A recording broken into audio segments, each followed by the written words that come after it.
আমাদের প্রতিযোগিতা দর্শক আপনাদের দেখা যায় ইতিমধ্যে শেরপুর দুটার এমপি পদপ্রার্থী বগুড়া ৫ আসনের লাজদবির কাকা এই ঘোড়দৌড় মেলায় প্রতিযোগিতায় উপস্থিত হয়েছেন। আমরা দেখাতে চাই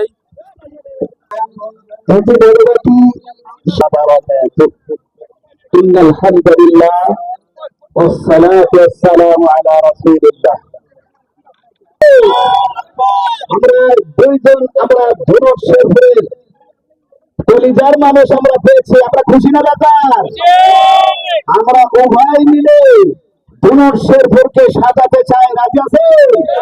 আমরা সকলেই মিলে মিশে ধনুক শেরপুরকে আমরা সাজাবো ইনশাআল্লাহ।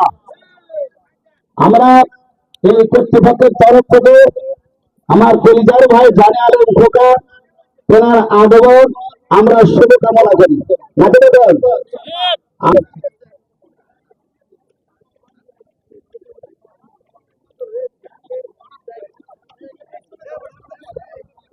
আসসালামু আলাইকুম ওয়া রাহমাতুল্লাহি ওয়া বারাকাতুহু। আলহামদুলিল্লাহি রাব্বিল আলামিন, আসসালাতু ওয়াসসালামু আলা রাসূলিল কারীম।